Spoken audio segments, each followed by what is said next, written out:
sejam bem-vindos ao canal Química em Reação com a professora Amanda Rebelo. E o tema dessa videoaula é ligação química. Então, para a gente iniciar essa videoaula, a gente vai começar falando então o que é a ligação química ou ligações químicas.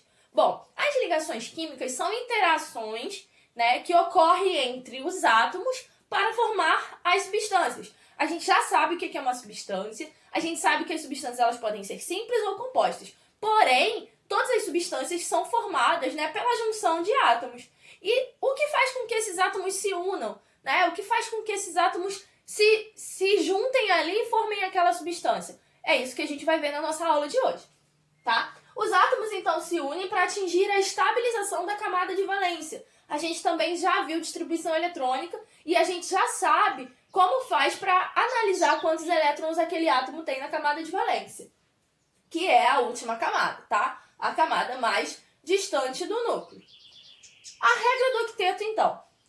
Esses átomos, para atingir essa estabilização, seguem a regra do octeto. O que é a regra do octeto? A regra do octeto é atingir a estabilidade, ou a configuração eletrônica do gás nobre mais próximo a ele. Então, a gente vai olhar para a nossa tabela periódica, a gente vai ver lá a distribuição dos nossos átomos, e os gases nobres, eles estão por último. Eles têm 8 elétrons na última camada. Então, a regra do octeto é se parecer ao gás nobre mais próximo. Então, olhando no período, qual é o gás nobre mais próximo a ele. Resumidamente, a gente considera a regra do octeto como atingir 8 elétrons na última camada. Mas a gente não pode esquecer do hidrogênio. O hidrogênio ele não vai atingir 8 elétrons na última camada. Ele vai atingir apenas 2. Por quê? Porque ele vai se assemelhar ao gás nobre mais próximo a ele, que é o hélio, que tem apenas 2 elétrons. Portanto, eu coloquei que a regra do octeto é atingir a configuração eletrônica do gás nobre mais próximo, ou seja, 2 ou 8 elétrons. Ok? Então, os átomos eles vão se unir para atingir essa estabilização. Tá? Primeiro, a gente vai ver a ligação iônica. Existem diversos tipos de ligações, que são as ligações iônicas, as ligações covalentes e as ligações metálicas. Para iniciar, a gente vai falar das ligações iônicas. O que são as ligações iônicas, tá? As ligações iônicas ocorrem com formação de íons. E se tem formação de íons, eu sei que um é positivo e um é negativo, que são os cátions e os ânions. E aí a gente já sabe, então, que cátions perde elétron e ânions ganha elétron, ok? Então a gente tem a formação aí desses íons. Se tem formação de íons, na verdade, tem doação e recepção completa de elétrons, porque tem alguém perdendo e tem alguém recebendo, ok? Então, nas ligações iônicas ocorre formação de íons com doação e recepção completa desses elétrons. Os compostos iônicos, eles conduzem eletricidade quando eles estão no estado líquido ou em solução aquosa. No geral, eles possuem altos pontos de fusão e de ebulição, e eles são duros, tá? E quebradiços. Então, a gente vai ver que geralmente os compostos iônicos formados são sólidos. Quando eles passam para esses estados líquidos, ou eles são colocados em solução aquosa, ou seja, em água, eles vão conduzir essa eletricidade, tá? Então, como a gente estava falando, formação de íons, doação e recepção completa de elétrons, a gente vai precisar lembrar da nossa aula de tabela periódica, onde a gente viu que os metais eles têm tendência em perder elétrons, ou seja, formar os cátions. Portanto, uma ligação iônica é formada entre metal, tá? Mais ametal. Por que ametal? Porque os ametais, eles possuem uma eletronegatividade maior, portanto, afinidade com elétrons, tá? Então, eles formam os ânions. Então, a gente já sabe que é metal mais ametal. Ou metal mais hidrogênio. O hidrogênio, ele não pode perder aquele elétron que ele tem, porque ele só tem um, a tendência dele é receber esse elétron.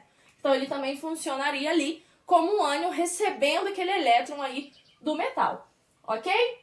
Então, ligação iônica metal mais ametal, ou metal mais hidrogênio, tá? No geral, é isso que ocorre. Ou a gente vai considerar também a diferença de eletronegatividade, que a gente já sabe o que é.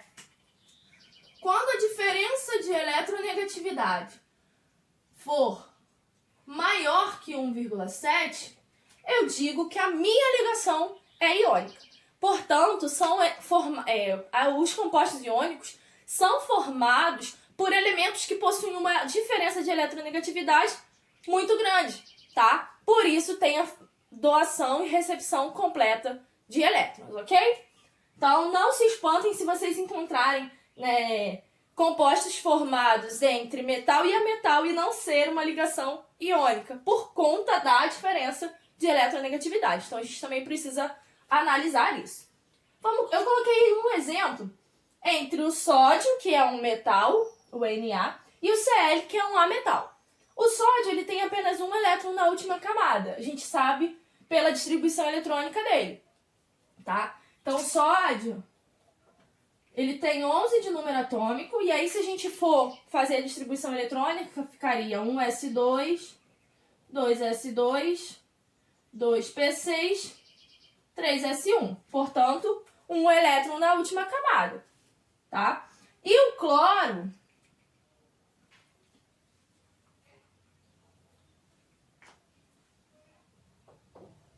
que ele tem número atômico 17,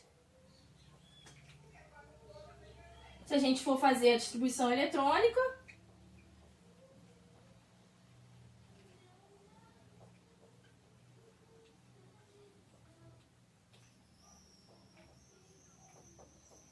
a gente vai ver que, na verdade, ele tem 7 elétrons na última camada. A distribuição eletrônica dele termina em 3p5, mais os 2 elétrons do 3s2, 7 elétrons.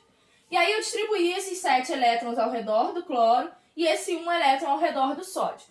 A gente sabe que o sódio tem a tendência em doar esse elétron. O que ocorre na ligação iônica? Esse elétron do sódio é doado para o cloro. E aí agora ocorre então a formação dos íons. Fica Na+, em Cl-, porque aquele elétron que o sódio não quis, ele doou para o cloro que estava precisando. E aí a fórmula é NaCl. Existe uma regra prática para a gente determinar essa fórmula dos compostos iônicos. E é isso que a gente vai ver agora, tá? A gente vai analisar agora qual é a regra que a gente utiliza para chegar nessa fórmula que a gente chegou aqui.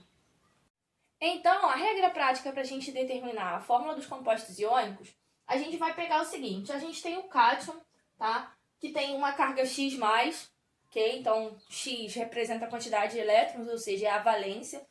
Todas as vezes que eu falar de valência é quantidade de elétrons, seja cátions ou ânions, tem uma valência, que é a quantidade de elétrons aí envolvida.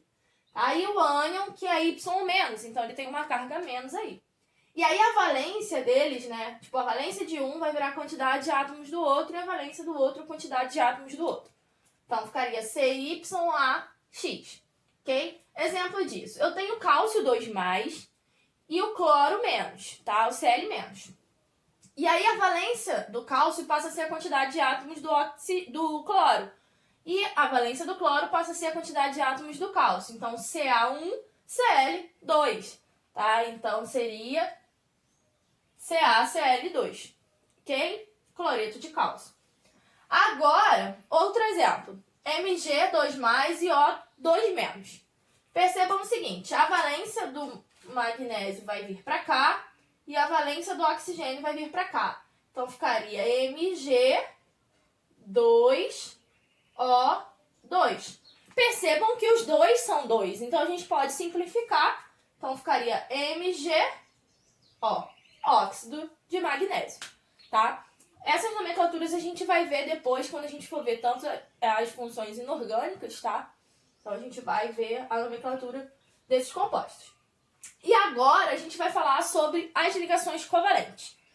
O que é uma ligação covalente? Ligação covalente, diferentemente das ligações iônicas, não ocorre com doação e recepção completa de elétrons. Por quê? Agora ocorre o compartilhamento de elétrons, tá? Ocorre entre compostos que têm a tendência em receber esse elétron, compostos que têm eletronegatividades próximas. Aí eu coloquei aqui hidrogênio mais hidrogênio, ou ametal mais ametal, ou ametal mais hidrogênio. Então, compostos que têm, átomos que têm a tendência em receber esses elétrons, devido à sua diferença de eletronegatividade ser menor do que 1,7. Portanto, as eletronegatividades são próximas.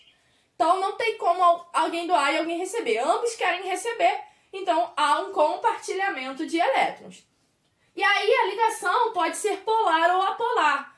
Por quê? O que é ligação polar ou apolar? Já vou adiantar. Ligação covalente polar ocorre entre elementos diferentes. ligação covalente apolar ocorre entre átomos de um mesmo elemento. Tá? Então, o exemplo aqui que eu coloquei do O2 é o mesmo elemento. Portanto, essa ligação covalente é apolar.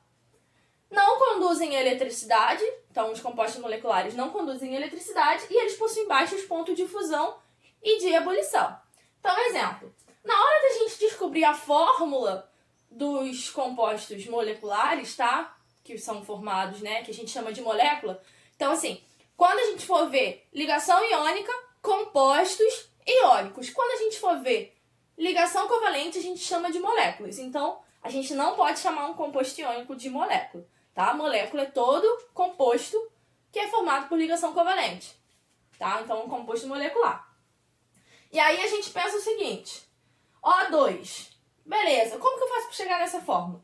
Eu vou fazer algo que eu chamo de estrutura de Lewis. O que é estrutura de Lewis? É representar esses elétrons da camada de valência através de bolinhas de X, asterisco. Então, eu vou representar esses elétrons, né, ao redor daquele átomo. Só que antes da gente representar como eu representei aqui, eu teria que fazer a contagem de elétrons. Como que eu faço essa contagem de elétrons? Eu vou lá na tabela periódica e olho. Bom, o oxigênio, vou fazer aqui no cantinho. O oxigênio tem 6 elétrons, beleza? Ele está na família 16.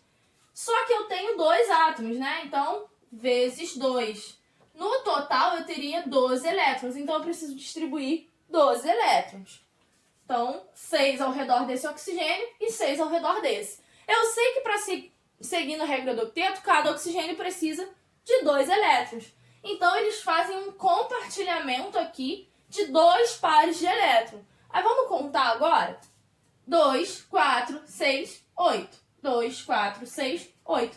Beleza, agora eles estão estáveis. Então, eles fazem uma ligação dupla entre eles, formando, então, o O2, que é o caso ali desse composto molecular, tá? Então, cada compartilhamento desse, ou cada tracinho que a gente vê, seja ligação simples, dupla, tripla, é um par de elétrons. Então, um tracinho desse tem um par de elétrons, ok? E a ligação entre os 2 oxigênios que tem ali é uma ligação covalente apolar, porque O e O são do mesmo elemento, ok? Agora, se eu fosse fazer, por exemplo, H, tá, que tem 1 elétron, e o cloro, que tem 7. Eles vão compartilhar aqui esse par de elétrons e ficaria HCl. Percebam o seguinte, H é diferente de cloro, tá? Hidrogênio é diferente de Cl. Então, esse par de elétrons aqui indica que eu tenho uma ligação covalente. Que tipo de ligação covalente? Ligação covalente polar. Os elementos são diferentes. E no O2, ligação covalente apolar. Eles têm o mesmo elemento, né? Eles possuem o mesmo elemento. Portanto, a eletronegatividade é igual. Ligação covalente apolar. Tá? Então, simplificando, eletronegatividades diferentes, ligação covalente polar. Eletronegatividades iguais, ligação covalente apolar. Para a gente terminar aí as ligações covalentes, a gente vai precisar falar de um outro tipo de ligação covalente, que é a ligação covalente coordenada. O que é a ligação covalente coordenada? A ligação covalente coordenada é quando um dos átomos da ligação doa um par de elétrons. Então, ao invés de doar apenas um elétron, tá? Ele doa 2 elétrons. Portanto, a ligação ali, aquele par compartilhado, vai ser de apenas um dos átomos. Tá? Exemplo disso, SO2. Antes da gente fazer a estrutura de Lewis, a gente precisa fazer aquela contagem.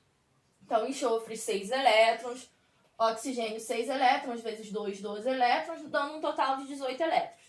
Aí a gente colocou os 3 átomos aqui. O átomo central é sempre aquele que está em menor quantidade ou que vai fazer maior quantidade de ligações, tá? Então, o enxofre está no centro. A gente vai preencher com 6 elétrons primeiro os oxigênios, então primeiros átomos da ponta. Depois o restante de elétrons que sobrar a gente coloca no átomo central. Coloquei 6 e 6, 12, sobrando 6, coloquei 6 no enxofre aí no meio. E aí a gente vai ver o seguinte, esse elemento aqui, o oxigênio, que tem 6, ele precisa fazer uma ligação dupla, né, para atingir então 8. Aí ele faz uma ligação dupla com o enxofre, ele fica com 8. Mas o enxofre também fica com 8. Esse oxigênio da ponta, ele precisa de 2 elétrons. E aí é que entra a ligação covalente coordenada, onde esse par de elétrons do enxofre aqui, ele vai ser compartilhado com o oxigênio, mas o par vem do enxofre. E aí ficaria uma ligação dupla e uma simples aqui, tá? A gente não precisa colocar essa seta, a gente coloca como uma ligação simples normal, mas sobrou um par de elétrons. E aí a gente vai ver mais pra frente em geometria molecular que esse par de elétrons faz com que essas ligações se afastem, tá? E aí, então, a molécula seria essa aí, SO2. Então, a ligação covalente coordenada é isso. Quando um dos átomos, tá? Ele compartilha um par de elétrons. Ok? E aí, percebam que essa ligação e essa daqui são ligações covalentes polares. Por quê? Porque os elementos são diferentes, as eletronegatividades são diferentes, tá bom? Então, a gente consegue analisar tanto ela sendo uma ligação covalente normal como uma ligação covalente coordenada, a questão da polaridade, sendo ligação covalente polar ou apolar. E agora a gente vai falar do nosso último tipo de ligação, que é a ligação metálica. O próprio nome já fala, ligação metálica ocorre entre metais. Então, metal mais metal. Se os metais têm tendência em perder elétrons, doar elétrons, então a gente já sabe que fica um monte de elétron livre. E os metais também formam cátions, tá? Que é quando eles perdem esse elétron. Então, a característica aí da ligação metálica é elétrons livres ao redor dos cátions formados. Esses elétrons não têm para onde ir e ficam livres, tá? As ligas formam, então, as ligas metálicas. Então, quando ocorre essa ligação metálica, a gente chama de ligas metálicas. No geral, eles têm características semelhantes aos metais. Então, possuem altos pontos de fusão e de ebulição e conduzem eletricidade. Então, eu costumo dizer que esse tipo de ligação é a ligação mais simples, tá? Das 3 ligações, é a ligação mais simples. E a gente simplifica no seguinte, mar de elétrons. Então, é um mar de elétrons, tá? Uma nuvem eletrônica muito grande ao redor desses cátions formados. Exemplo dessas ligas metálicas: aço, que ocorre entre ferro e carbono, bronze, cobre e estanho, latão, cobre e zinco. Ok? E dentre as ligações, a ligação mais forte é a ligação iônica. Por que a ligação iônica é mais forte?